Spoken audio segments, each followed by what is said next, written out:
I want to go to another issue. This is creating a drag on Donald Trump.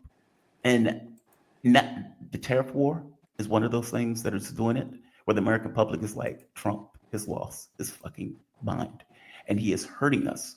The notion that he's going to put 25% tariff on pharmaceuticals. Okay, we're going to pay that. We already pay more than anybody else for drugs. And he's going with this idea, well, they're going to move drug manufacturing into the United States. Okay, I don't know how many years it's going to take. You're going to be out of office in 3. I I don't was know how going to many say years. this might work if Donald Trump was 35 and was going to be president for life, and then and you're a pharmaceutical maker, and you're like or a automaker, or whatever, and you're thinking, oh, okay, well, I can get all the necessary approvals, and I'll be up and running in 6 years, and I'll make that money.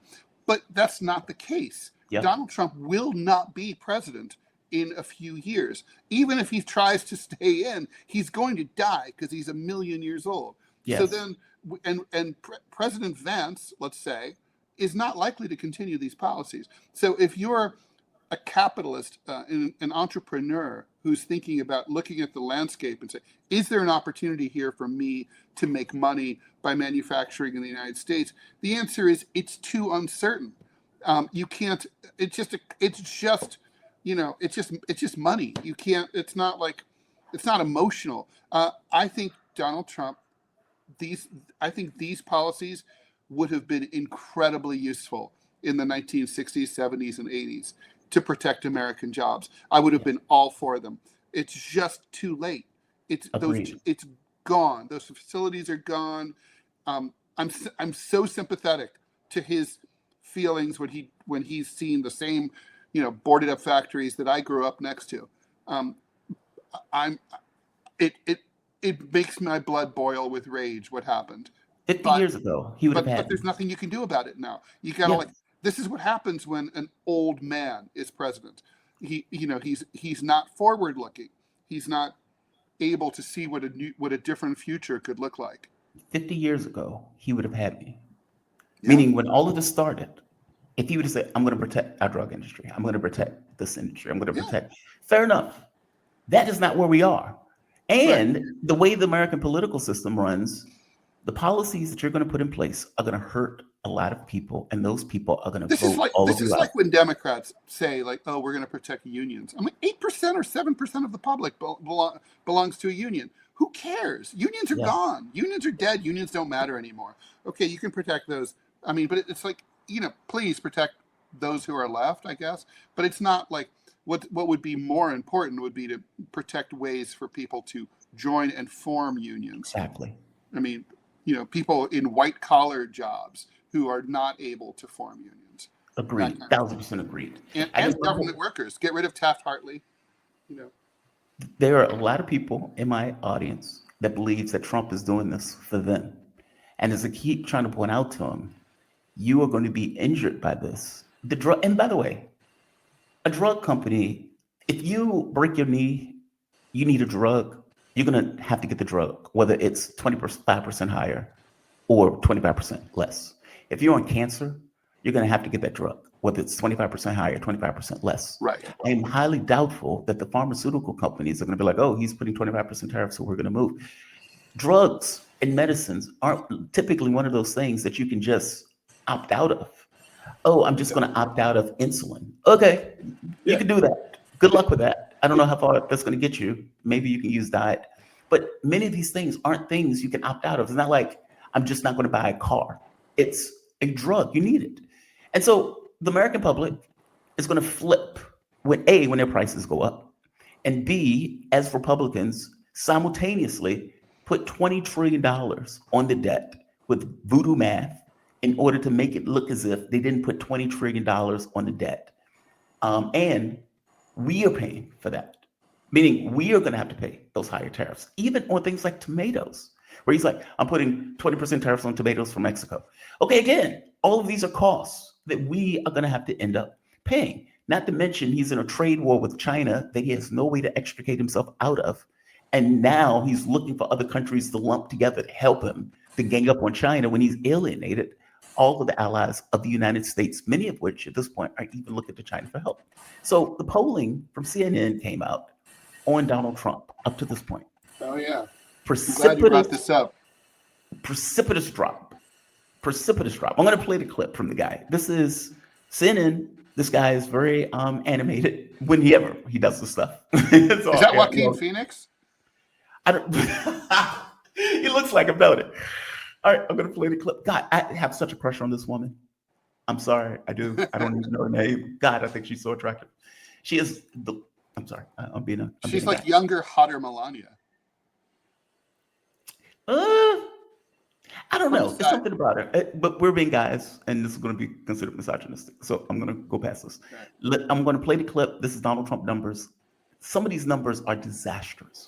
Yeah, we're focusing on independents here, and independents feel that Donald Trump has vacated the center of the electorate, catering to his base. What are we talking about? Well, let's talk about the overall net approval ratings. We're going to look at the worst ever at this point in a presidency. The old record among independents for the worst ever was Donald Trump back in 2016, a rating of minus 16 points. Well, Donald Trump has broken his own record here. He now holds, in this particular term, the worst ever net approval rating at this point in a presidency among independents at, get this, minus 22 points. He is 22 points underwater with independents. That breaks the old record that belonged to Trump. He has set the new record. He is completely underwater with the center of the electorate, Kate Ball. And this is overall. This is on all the issues. Now, focusing specifically on the economy. Yeah, let's focus in on the economy, right? What is driving this overall approval rating for Donald Trump among independents to go underwater? Let's take a look at the economy, and let's take a look at Trump's net approval rating and look at the trend line over just the last few months. You go back to January, he was slightly above water among independents at plus 1 point. Look at this drop, Kate. Oh my, minus 20. Negative 29. 30-point loss. The economy is the thing that got Trump elected in many respects. Yeah. I mean, Democrats wanted to keep the war going. People didn't necessarily like it. They trusted him on it. But the economy was the thing that over and over and over again, people would say, well, we think he's a businessman. He'll do better with the economy. We think he'll do better with the economy. I have more money in my pocket when Donald Trump was president. He's going to do better with the economy. 29 points among independents. That is astonishing. It's not to me, though, because this was a bait and switch. Like, if in the same poll, they said he's still the only bright spot for him is how the voters feel about him, about the border crisis, right? Yeah. They agree with that. Sadly, they agree with his approach. But that's because he basically did what he said he was going to do on the on the border. So, when you do what you say you're going to do, the voters tend to approve. He didn't do that with the economy at all. I mean, he said he was going to prioritize job growth and reduce inflation. And then he turns around. I mean, he had certainly mentioned that he liked tariffs, but he had never been specific about it. He hadn't been the messaging had not been consistent or as strident as the rest of it.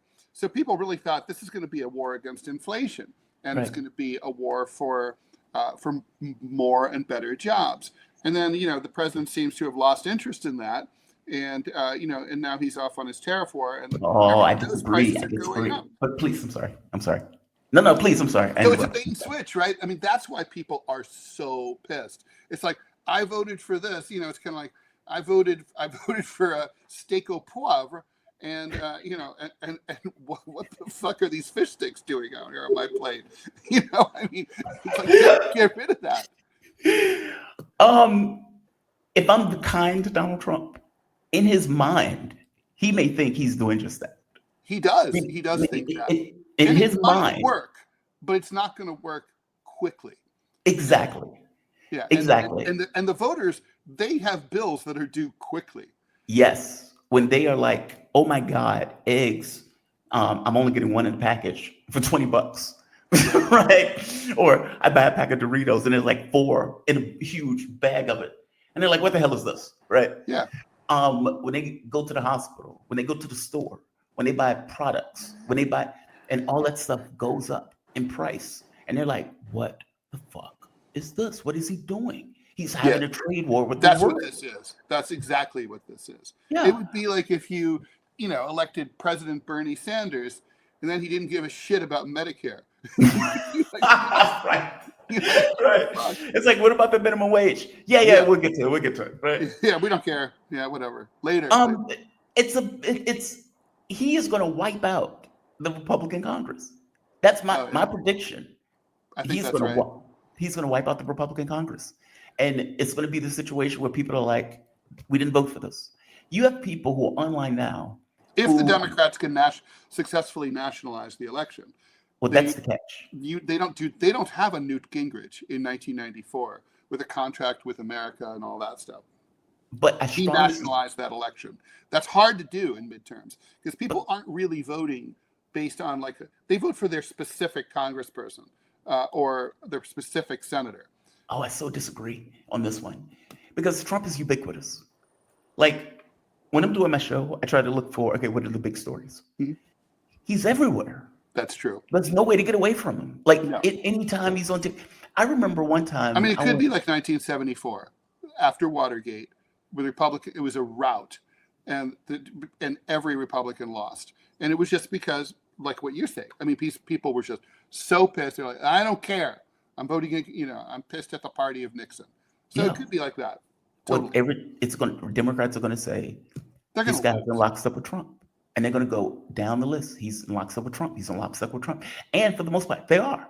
They've fallen in line, and because they've fallen in line so steadily and so readily, even on issues. I mean, Trump needs a win. I mean, he knows this, right? He knows this instinctively. He's 3 months in. There's been no wins. I mean, now granted, Joe Biden only had one win. It was the infrastructure bill. He had to wait about 7-9 months for that, right? But Trump needs a win, and I don't know where he's going to get it. If it's going to be in Ukraine, or it's not going to be on the economy. I don't think. Not in the way that he's going, especially not with the war with China. China is like, we are going to fight this to the bitter end. And to make it even worse, he is out here saying just insane stuff that doesn't make sense. I mean, look, I have no issue with him going after Zelensky. I think that's the funniest thing in the world. But when China has already said, we are going to fight this to the bitter end. Like, meaning we are not pulling away from this. This is a fight for and they can't, because they have a capitalist society with socialist controls. Yep. So they can completely mobilize their entire country toward this economic end, this war.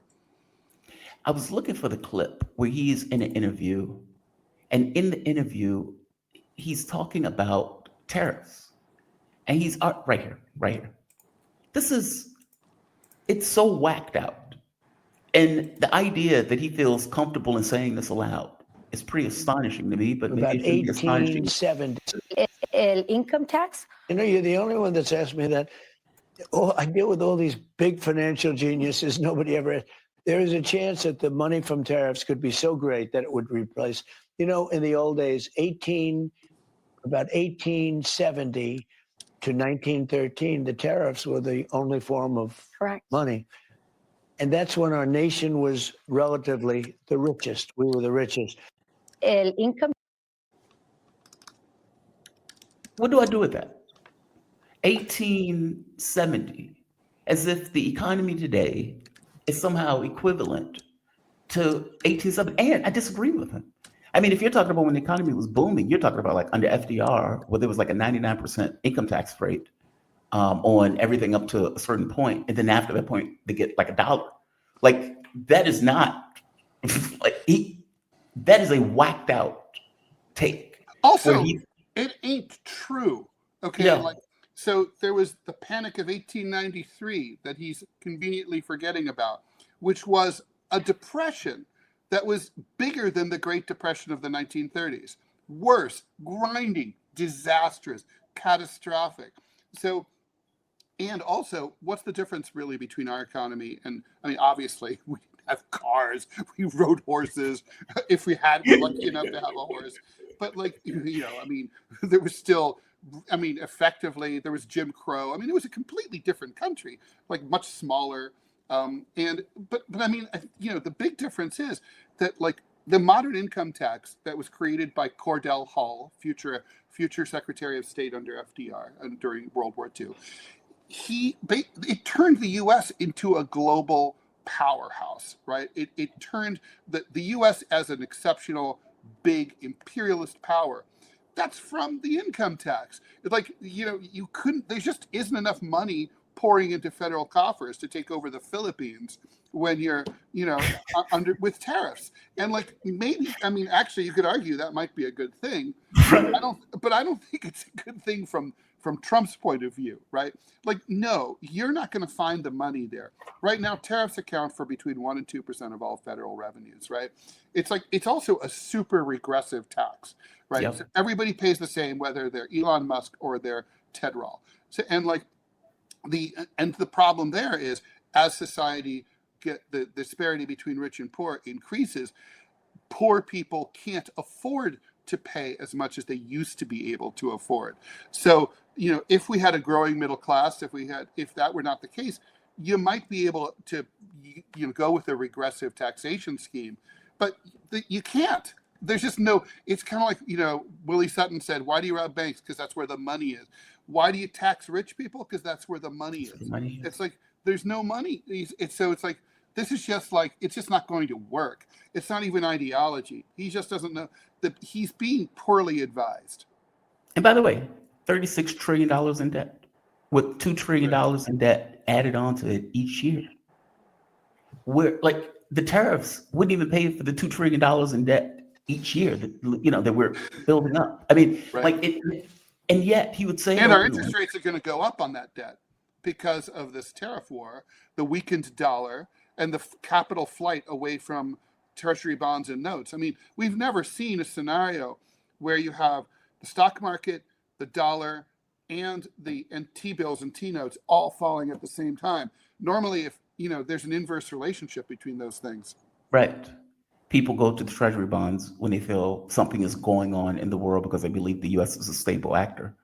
Yeah. And in this case, it was the opposite. Not only were they selling those bonds, nobody was buying them. It is a mind-blowing scenario that he is effectively creating. I know you used to be in the banking industry. I keep saying that this is going to create stagflation. And the reason I say it, I'm not an economist, so I'm going to take it with a grain of salt, right? If we are going to have to pay higher things, meaning what they are crafting right now, the Republican Party is crafting a bill.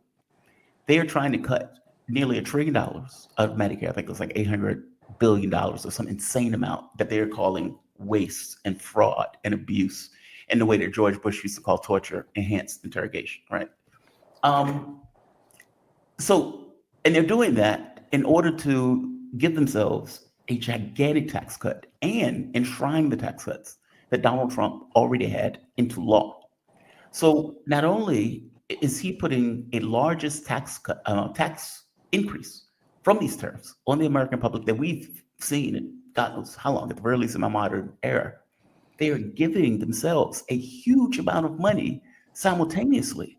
And so all of those things are taking place in regards to the dollar. They're expecting zero growth, if not a recession, and people are going to be paying higher prices for typical things that they ordinarily buy.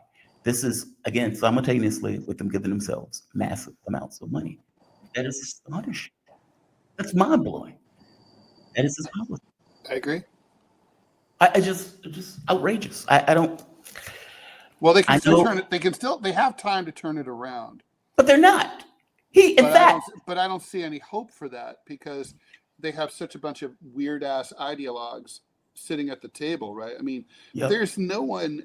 I mean, you would have thought he would have brought in some lefties, just team of rivals, just to mix it up a little bit. I mean, if I were president, I'd have some Milton Friedman types at my table. They wouldn't be the majority, but I'd have a few just in case. I'd want to hear what they had to say. No, not him. He is Peter Navarro. And, oh my God, the idiot. And Elon Musk was right when he said that guy's as dumb as a bag of rocks. He's right about that. And according to the Wall Street Journal, this is haphazard. Like, this is not sensible. We got a plan.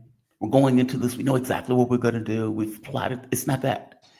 And they've even pointed out, it says some 70% of countries currently negotiating with tariff relief with the U.S. should approach China as a group together with Washington Treasury Secretary Scott Benson said last week. Other U.S. officials suggest joint efforts to starve China's modern technologies and trade opportunities. So effectively, they're saying, okay, we're now in a trade war with China that we can't get out because China has effectively not called and they've escalated. So we're not getting your airlines. We're not taking your beef. We're not taking your soy or whatever grain. And so he has to, once again, pay farmers because China, 1.5, 1.3 billion people, is not taking the grain coming out of the United States, not taking the airlines from Boeing, not meaning China is effectively saying, we will get these products somewhere else. We don't need these products from you. We will find somewhere else. And so he's now in a position where he's like, okay, I need to find people to help me with this. You've alienated Europe. You've effectively called them vassals. You've sent Vance over there to wag the finger at them and effectively browbeat them. You pissed them off on the issue of Ukraine. You've pissed them off on the issue of Greenland, as you keep saying you're going to effectively take Greenland to the point where Greenland says they're going to work with China. You've pissed off, what was the other one? Panama. Like, meaning you've gone around the world pissing off people. And now you need those people to try to help you in a trade war that you can't extricate yourself from. And they point all of this out. And one of the other parts, right here, this is the other part. When I was having a conversation with Alex, and Alex said, well, I don't know if this is something that he is planning out.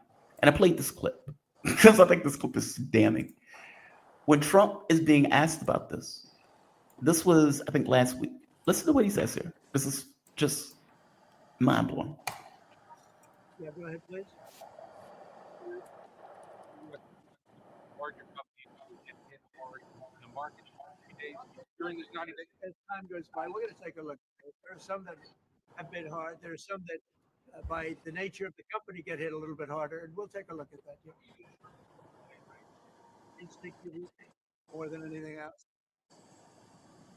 That instinctively, more than anything else, we're doing this on the fly. Yeah, We're doing this on the it's fly. the Trump way.